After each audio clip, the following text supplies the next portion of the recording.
Olá, meu nome é Ângela Lianati, você está no meu canal Sol no Quintal, seja muito... O vídeo de hoje é mais um café no quintal, que os meus queridos amigos aqui, que não me deixam sozinha e nem me deixam assim, não deixa a peteca do quintal cair, enquanto eu não estou com muita paciência para gravar vídeo sobre livros. As pessoas vão contribuindo aqui com algumas perguntinhas e eu vou respondendo e a gente vai conversando e eu vou produzindo conteúdo para o quintal e a gente vai tocando a vida. Vamos lá? Então, assim, a primeira pergunta de hoje, quem traz para mim é o Isaías Gonçalves, que é do livro Bacana. Isaías é um querido. E ele pergunta assim para mim: quais foram as maiores dificuldades que eu encontrei quando eu lecionei no ensino básico? Bom, o ensino básico é o ensino médio, eu não tenho experiência em ensino fundamental. Então, assim, eu adorava pegar o primeiro ano do ensino médio, porque eles estavam chegando. Então, apresentar a filosofia, a sociologia era uma coisa assim, muito divertida para mim. Gostava bastante de ensinar um vocabulário novo, uma nova forma de pensar. E assim, eu me dava muito bem com a turma de primeiro ano, gostava bastante. É, dificuldade, assim, algumas oposições, né, de alguns pais, não muitos, mas alguns pais, porque tem alguns que interferem bastante, não no sentido de contribuir para a nossa ação pedagógica, mas no sentido de interferir mesmo, e às vezes causa alguns desentendimentos assim, bastante bastante desagradáveis, né? Porque assim, eu não vejo pessoas que vão lá para o engenheiro e dizem assim, vem cá, por que você não muda a fórmula de fazer o cálculo? Ou vai lá no cirurgião e diz assim, vem cá, por que você não corta aqui ao invés de cortar aqui? Né? Mas não, mas chega no professor, mas por que você não ensina desse jeito? Por que você tem que ensinar isso? Enfim, existe uma estrutura, existe um conteúdo, existe um currículo mínimo. Então, tudo isso faz parte, né? Então a gente precisa saber como lidar com essa situação. Eu sou professora, né? E eu tenho experiência, tinha experiência bastante de turmas numerosas, enfim. É preciso vivenciar aquilo ali para você saber como que você pode interferir. E assim, as maiores dificuldades mesmo em função das estruturas, né? As salas de aula muito quentes, sem ventilação, às vezes sem ar-condicionado, material que não chegava. Teve uma época que eu comprei o meu data show para poder ficar carregando, porque eu não podia contar com a escola e eu queria ter enfim, mais recursos para as minhas aulas. Achava assim que isso atrapalhava um pouco. Essas foram as minhas maiores dificuldades, mas hoje em dia eu acho que eu enfrentaria dificuldades bem diferentes e eu não sinto nem saudade assim de sala de aula. Eu estou bem feliz de estar fora dela, assim, um pouco afastada e não, nem pretendo voltar. Não estou com muita saudade assim para voltar, não. Então, mais ou menos as dificuldades foram essas, né? E que não foram muito diferentes das dificuldades que eu encontrei na graduação e na pós-graduação. Não com os pais, né? Mas assim, às vezes com os estudantes mesmo, que tentavam engabelar ali, contar uma... Enfim, estudante é estudante, né? A gente tem que ter paciência. Enfim, é isso aí. Bom, a outra participação vem do Nando Hernandes. Ele pergunta assim para mim: religião, o que eu acho como pessoa, né, da minha forma pessoal de pensar sobre a religião, e o que eu acho como leitora. Bom, eu acho a religião muito interessante, apesar de não ter nenhuma religião, eu não sigo nenhuma religião, eu gosto do rito litúrgico, eu gosto de saber como as religiões foram edificadas, eu acho que ela tem um papel fundamental na sociedade. O que estraga na religião é realmente o fanatismo e eu acho que isso é um problema bastante sério.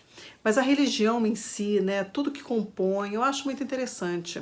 Eu acho necessário e eu acho mesmo que a religião ela é mais um mecanismo de controle que o homem faz para ele.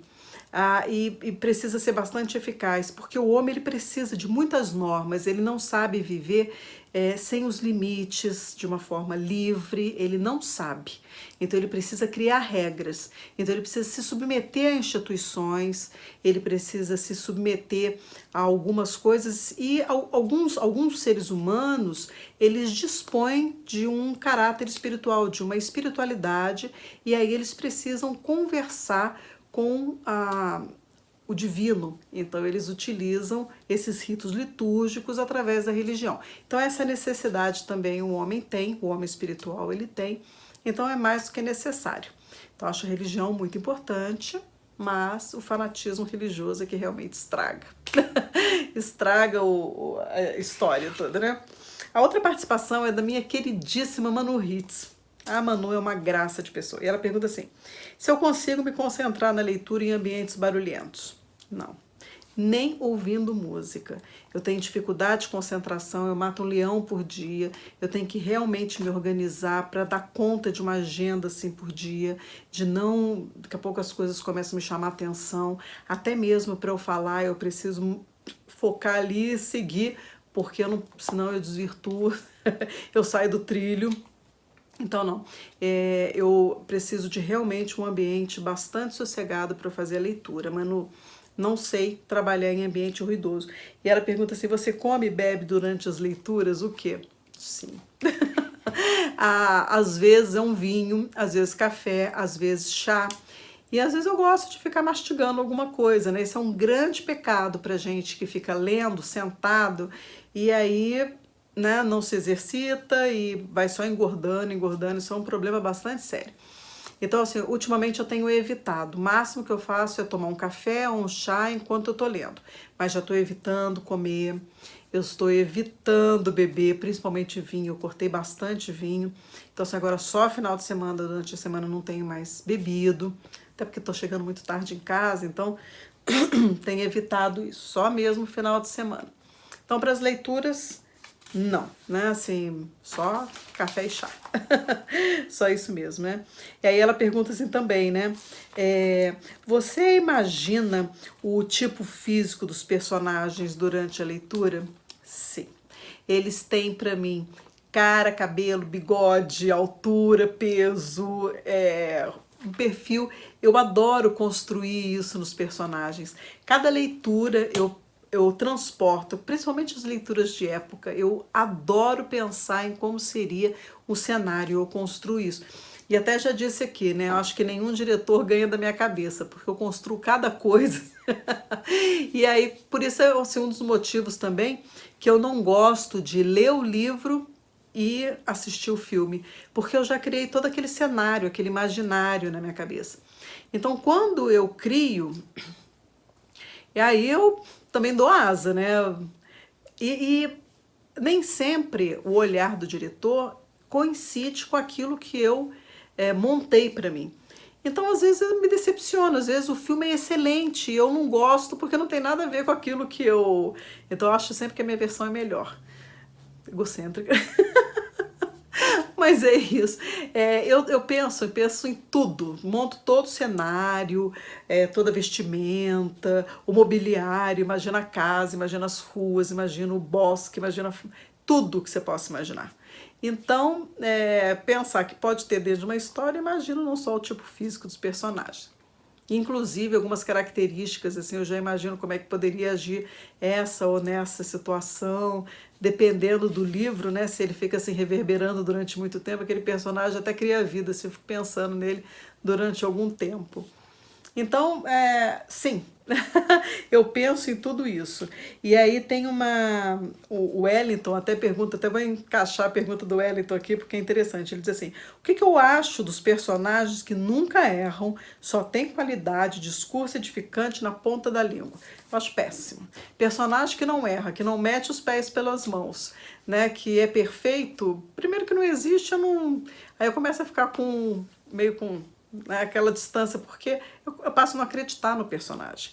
Ele precisa errar, ele precisa ter dúvidas, ele precisa ter caráter humano, né? O personagem perfeito, ele é um personagem que não me inspira muita confiança, né? Se ele tenha aquele perfil, né, de muita sensatez, de muita coisa, eu já fico assim meio com o pé atrás, né? Não tem o caráter humano do erro.